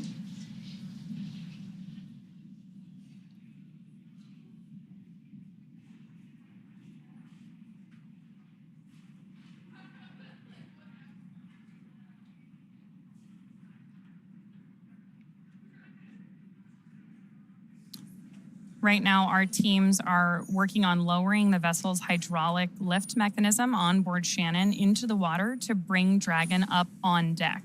We'll go ahead and put it in the Dragon nest we were talking about a little bit earlier there.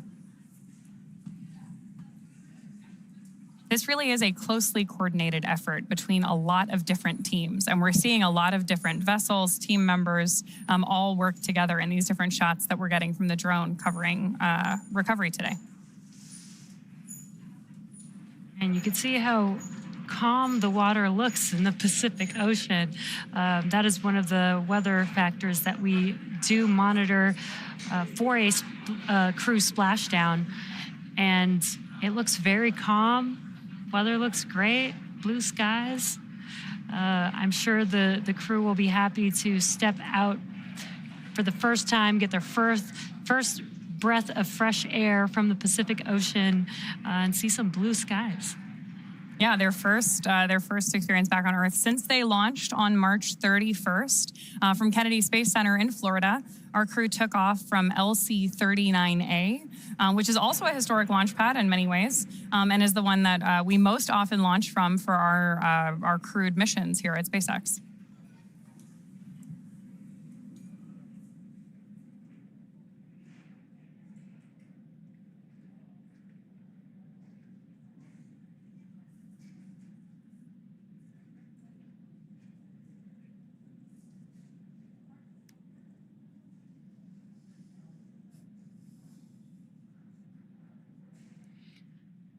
And we've mentioned this before, but as you can see on the recovery vessel, there is a helicopter pad there. And that was what Marissa was standing on when we were talking with her earlier through Starlink. But the crew will be lifted on to the ship on the capsule. They'll exit in a great view there of the nest that the capsule will be lifted and set onto. And once they complete some medical checks, they will actually get on a helicopter that will land on that helicopter pad on top of the ship and take them back to land a little bit faster than being on the ship. Dragon SpaceX, rigging complete, approximately 5 minutes until capsule lift. Dragon copy, 5 minutes until capsule lift. Request to bring cameras back on board.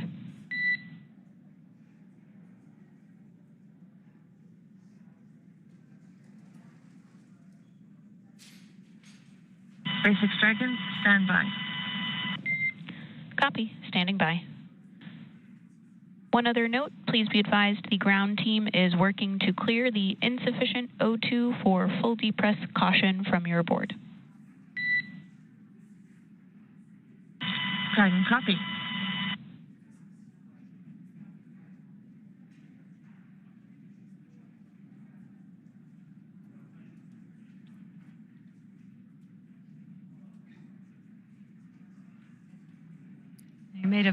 may have heard those comms there, but getting very close to Dragon being lifted out of the water with that hydraulic lift system there.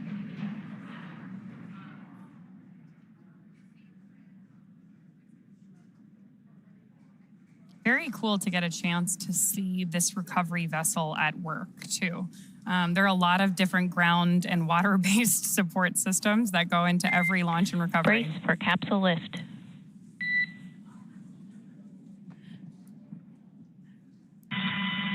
Dragon copy, brace for capsule lift. We also saw our iconic team member jump into the water.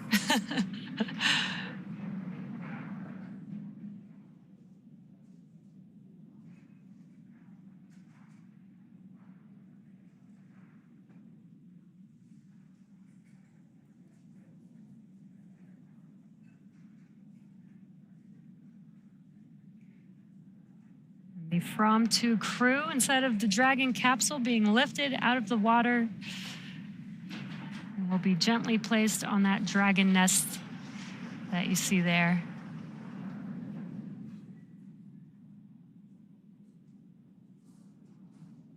These views are awesome. This is so cool.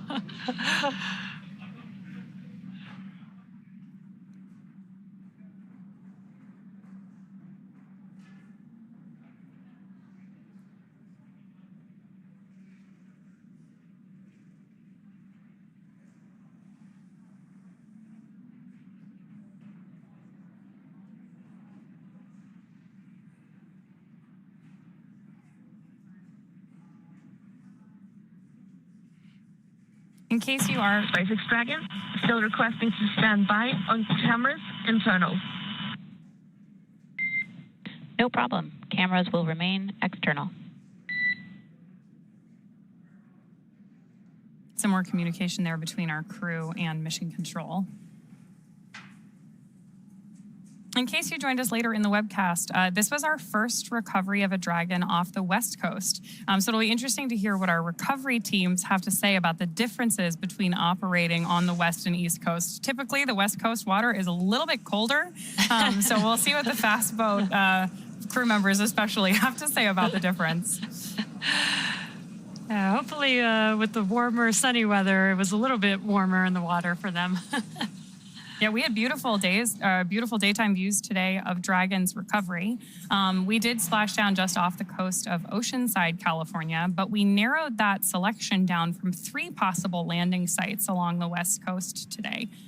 And all of that was decided in part by weather, but a lot of other different variables. Dragon, go for cameras internal. Copy. Taking cameras internal.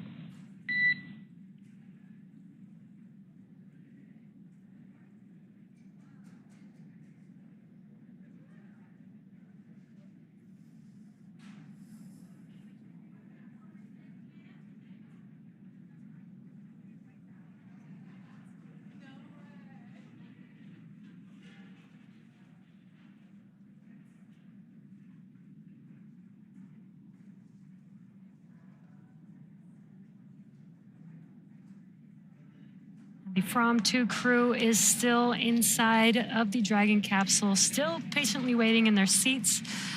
And that is Mission Commander Chun Wang, Vehicle Commander Yannicka McNicholson, Mission Specialist and Medical Officer Eric Phillips, and Mission Pilot Rabia Roga, waiting for that Dragon hatch to open here momentarily.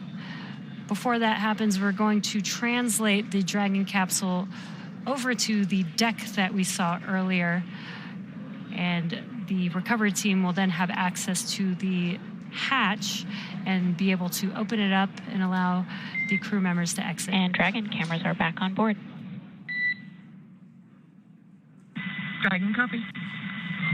Looking good, guys. Now, before we move forward with, there's our first first view of the crew following splashdown. Everybody looking happy, healthy. The first person to meet with the crew is actually going to be a SpaceX medical officer to continue checking on the health of the astronauts. See some fist bumps there. Everybody's happy to be home. Welcome aboard the recovery vessel. Recovery personnel are completing their final checks.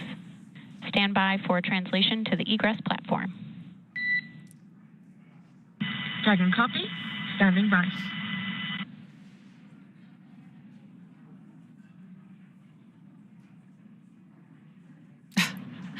That's so awesome to see them so connected with each other and excited, holding hands as they, are completing the final steps of their mission, which is not quite over yet.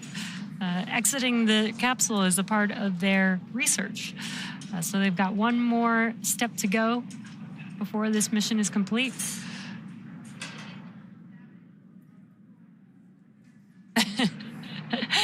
Looks like Rabia is trying to experience what gravity is like again. It'll be great to hear their description of having been up in space, given the wide variety of backgrounds that they brought to this mission. Right.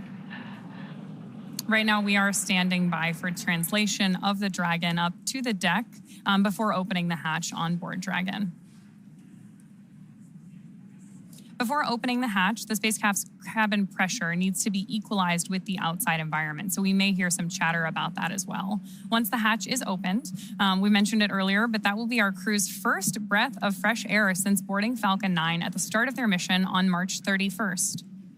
The astronauts will egress from Dragon's side hatch, pending spacecraft orientation or translation to the deck on the recovery vessel. Some more views on the left-hand side of your screen of our recovery teams interacting with the capsule, getting everything ready for that translation movement. And on the right-hand side, of course, we have the smiling faces of our FRAM2s.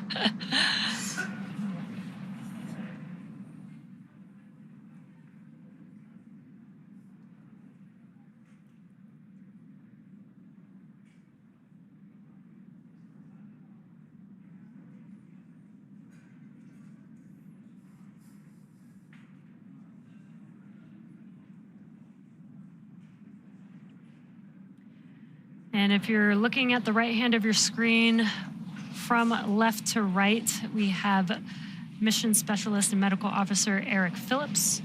And then in the seat, maybe a little bit tired from the mission. In the seat next to him is the pilot, Rabia Roga. And then Vehicle Commander, Yannicka McNicholson. And Mission Commander, Chun Wang, all patiently waiting for the Dragon capsule to translate to the deck, that Dragon hatch to open and take their first breath of fresh air back on Earth in a few days.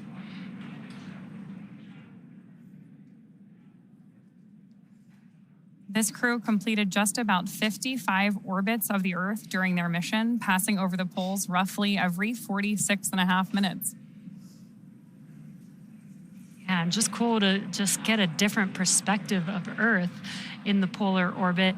No crew has ever orbited that orbit before, which is so awesome that this FRAM2 crew has made history.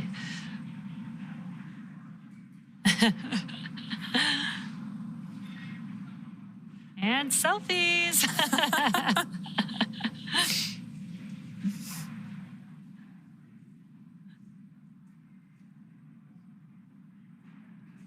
And it's cool that Chun is using his phone even with his gloves on. These are gloves that are made to work with displays, and it looks like it still works with your phone. I'm excited to see that picture. Yeah, I know.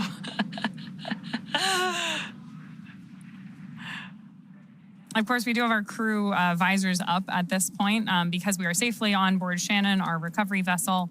But the space suits really are an extension of the Dragon capsule. So our crew dons them both for ascent and descent and any dynamic phases of flight on board Dragon.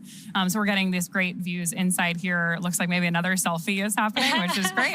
And now that visors are up, we've got great views of all of our crew faces, smiling here, happy to be home. And it looks like everybody's doing really well. Yeah. You know, with a mission like this, you definitely have to document every moment.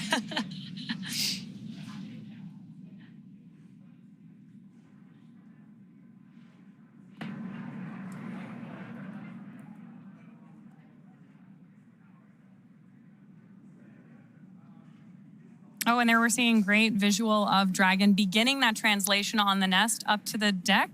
There's a recovery team preparing to open up the hatch. Obviously, a medical officer standing by to greet our crew. They are going to exit Dragon unassisted today, which again is one of their final experiments as a crew here. This is unique because the crew has been operating in microgravity.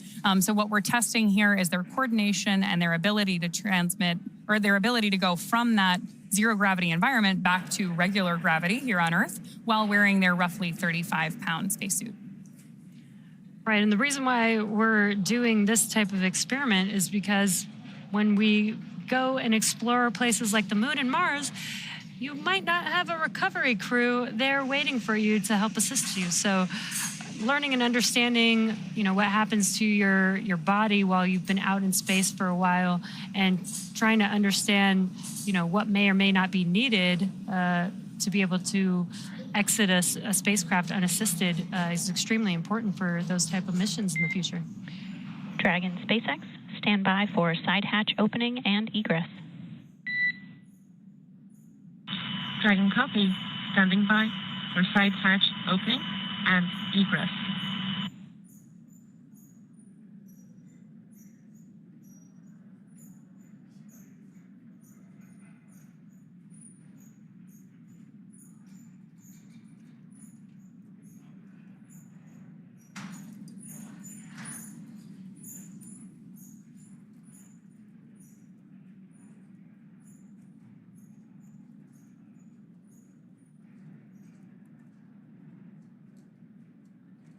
Right now, we're just standing by for that hatch opening so that our crew can exit, which you're hearing us use the word egress. So egress the capsule and get underway with medical checks and following up with additional research, of course, seeing their families.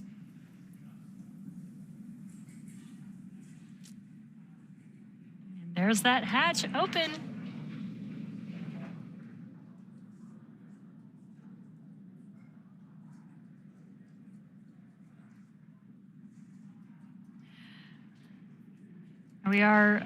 What you can see there is we are putting a protective frame around the hatch for when they exit. This is important to make sure that we don't damage the suits or the vehicle as they exit the capsule.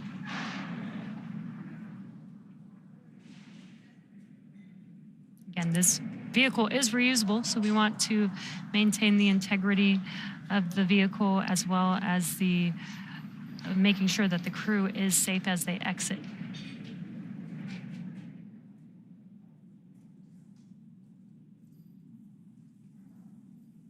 And that specifically covers the seal of the hatch. That sealing surface is extremely important. As we've been mentioning, that hatch has been closed since Monday, since before they lifted off out into space, and this is the first time it's been reopened since then. This was this capsule's fourth launch and splashdown. So to your point about keeping an eye on making sure everything stays ready for recovery and reuse, we're looking forward to flying this Dragon again.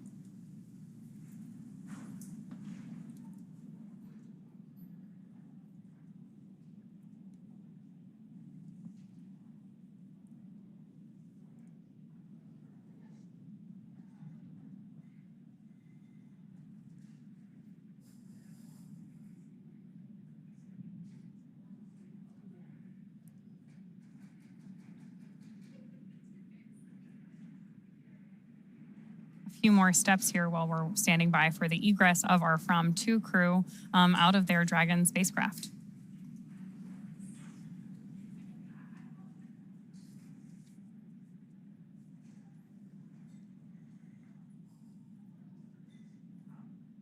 If you're just now joining us, the FRAM2 crew is made up of Mission Commander Chun Wang, Vehicle Commander Yannicka Nicholson, Mission Specialist and Medical Officer Eric Phillips, as well as Mission Pilot Rabia Roga. Currently still inside of their seats, inside of the Dragon capsule, and will soon perform their last research experiment of exiting the capsule unassisted.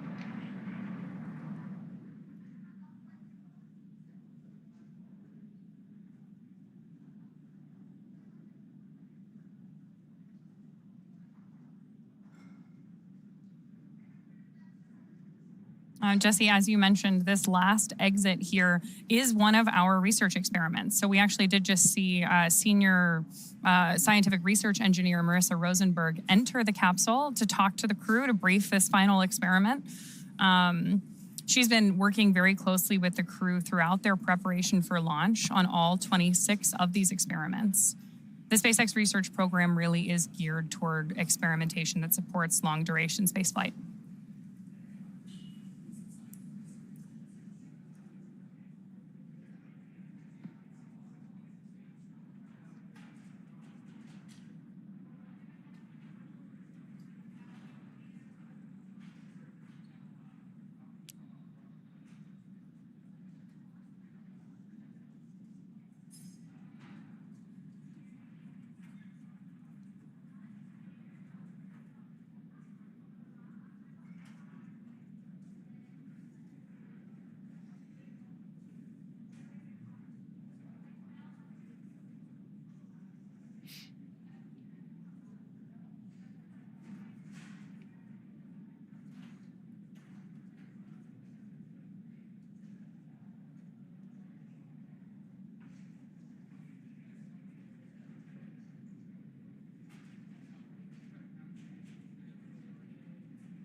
A great view of our FRAM2 crew just before they exit the spacecraft.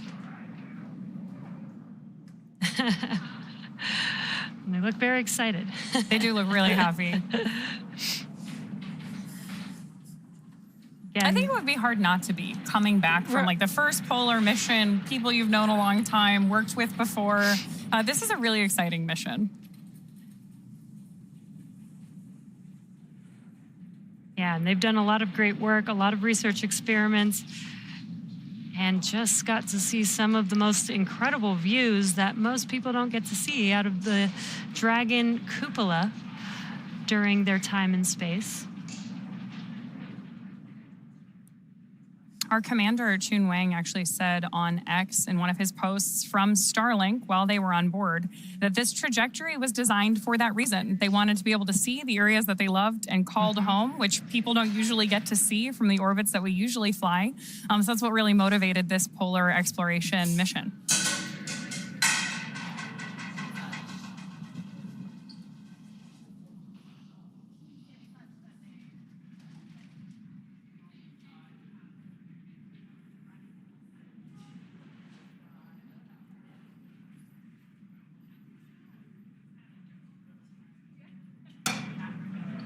Now, as a reminder, the crew will be exiting the spacecraft unassisted, but the recovery team is there,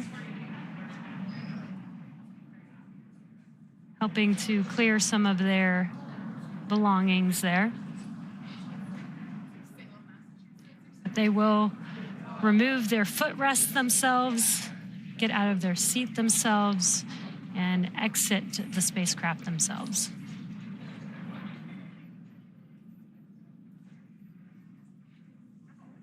On your screen closest to us is Mission Specialist Medical Officer Eric Phillips. Next to him in the pilot seat is Mission Pilot Rabia Roga. Looks like Rabia is the first one who's going to exit Dragon here.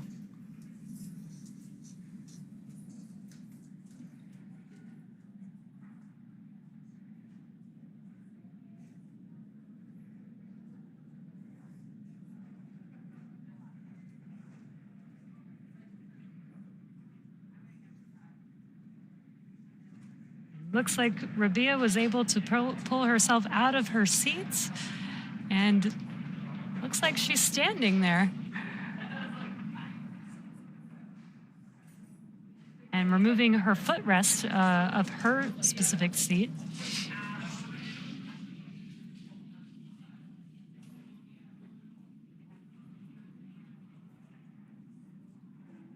Oh, it looks like some cargo, actually.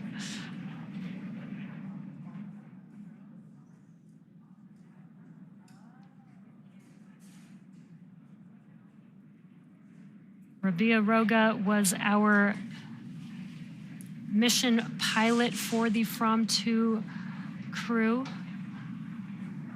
It was the first to get up out of her seat and exit the spacecraft.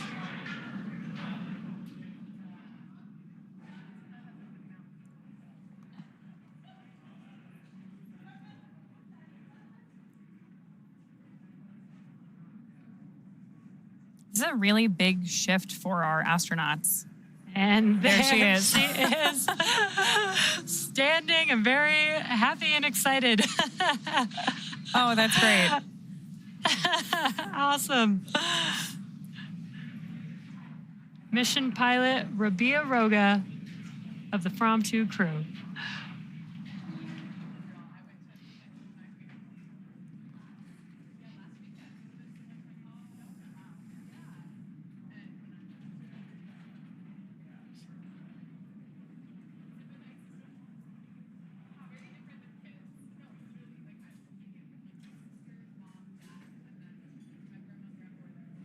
Looks like Eric Phillips is up next.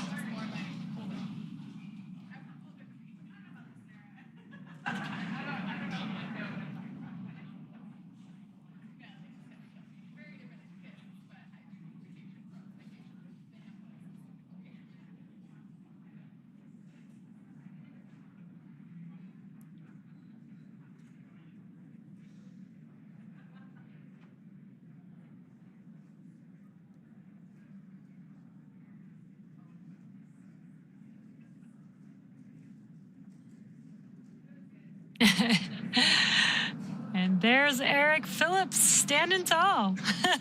All smiles exiting Dragon. This is great.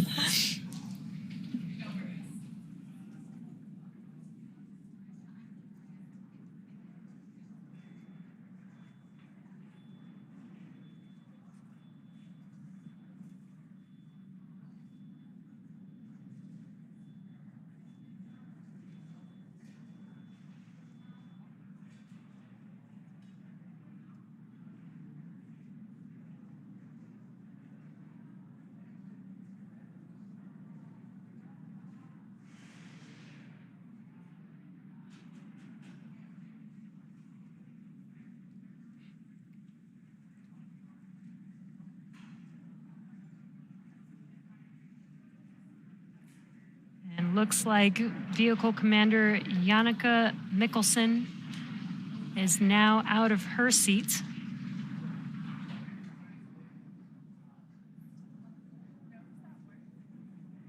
Lifting up some cargo.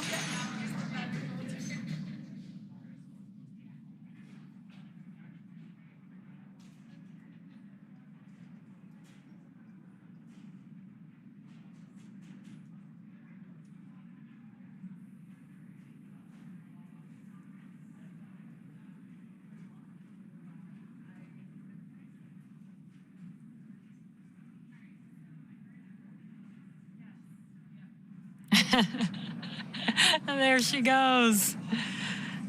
Janneke Mikkelsen. Very, very excited.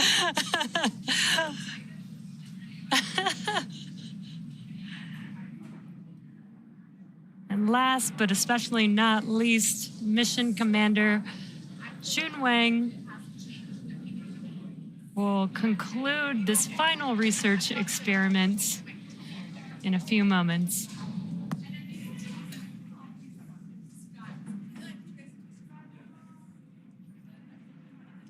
Just in case you're just joining us, the experiment that we're doing right now is watching our crew exit Dragon unassisted.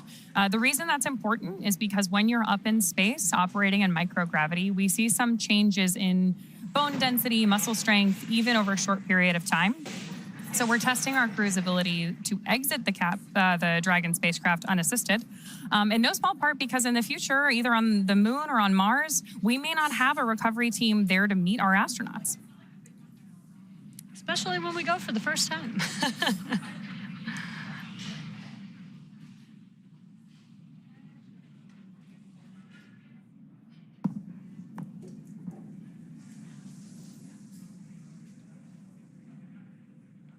Again, this is our mission commander, Chun Wang, exiting Dragon.